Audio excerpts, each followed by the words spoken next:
Welcome. Today I want to explore a topic that has been on my mind for a while, the relationship between Christianity and science. When I was younger, I believed these two couldn't coexist, that they were somehow at odds with one another. But over time, my perspective has evolved, and I've realized the tension might not be as real as I once thought. Let me share a few clips from people who have inspired me on this journey. First up is Jordan Peterson, a psychologist and professor known for his deep exploration of religion, psychology, and culture. In this clip, he talks about how he once thought science and religion were incompatible.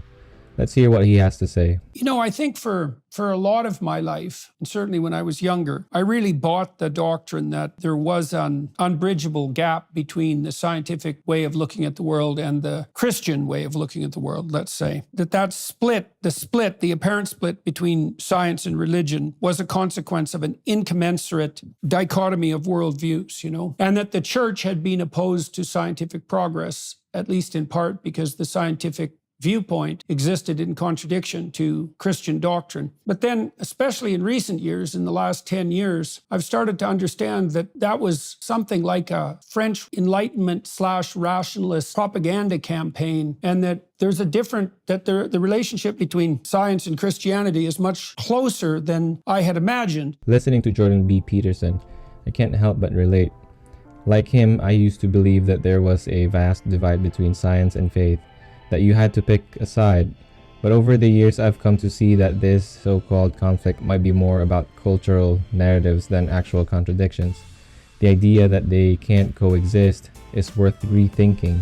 Next, we have John Lennox, a mathematician and philosopher of science who has defended the harmony between faith and science throughout his career. Let's hear his thoughts on why he never saw a conflict between Christianity and science. This is extremely interesting to me because I never saw the tension between Christianity and science, because very early on as a teenager, I was introduced to the writings of a scientist who was a Christian, who drew my attention to something Alfred North Whitehead wrote. And it was really put in much simpler language by C.S. Lewis when he wrote, "Men became scientific because they expected law in nature, and they expected law in nature because they believed in a lawgiver." John Lennox brings up such an interesting point. He never saw a tension because he was exposed early to the idea that science and faith can work hand in hand. The concept that the natural world follows laws, which in turn hint at a lawgiver, really challenges the idea that science stands in opposition to faith. Makes me wonder how much of our view depends on the ideas we're exposed to growing up.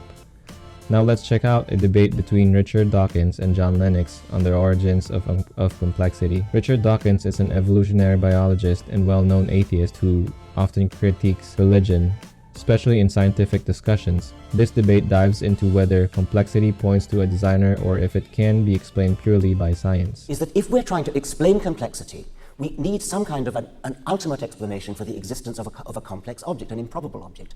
Certainly, the scratches on the cave are simple, and certainly the human that made those scratches is complex. If you went to another planet and you found some scratches which indicated the existence of life, we would both postulate the existence of a complex living being, but we would both need an explanation for where that complex living being came from.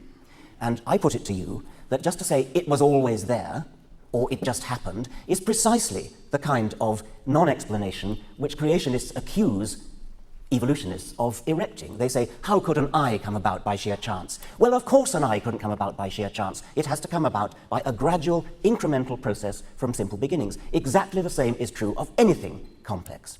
And a God, you can't just duck the issue, you can't just evade the issue by saying God was always there. You still need an explanation. Here, Dawkins argues that complexity can't be explained by simply saying it's always been there or that a designer did it. He believes that complexity evolves from simple beginnings through gradual natural processes. It's an interesting argument that challenges those who say God did it without further explanation. If you're building a factory, say for manufacturing computers, they'll dig a hole in the ground first. That's very simple, and it gets more complex as it goes up. But everything comes from the mind of the planners. And what I'm talking about is inference to the best explanation. And the inference, when we look at the semiotics, say, of DNA and the fact that it carries a biological message, so to speak, to an intelligent designer, seems to me to be much more sensible than the inference to mindless processes that we do not know can do any such thing. But Lennox's response brings in the analogy of building a factory. Everything complex starts from a simple beginning, but it's guided by the mind of the designer. He argues that the intricate code and DNA points to intelligence behind the design, not just mindless processes. It's a compelling case for the role of intelligent designer in the origins of complexity. But here's one last clip from Richard Dawkins that I want to show you, where he encourages skepticism. The one gift I would wish to give to any child is skepticism. Don't believe something just because you're told it. Don't believe something because it's your tradition. Don't believe something because it's in a holy book. Look for the evidence and question skeptically.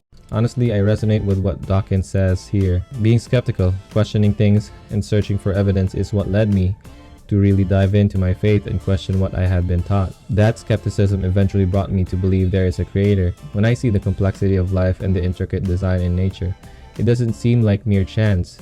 To me, it points toward an intelligent creator behind it all. In the end, maybe science and faith aren't opposing forces. Maybe they're different lenses through which we explore the same truth. So if you enjoyed this video and want to dive deeper into discussions like this, don't forget to hit the like and subscribe button. Your support helps the channel grow, and I'd love to hear your thoughts in the comments below. Thanks for watching, and I'll see you in the next one.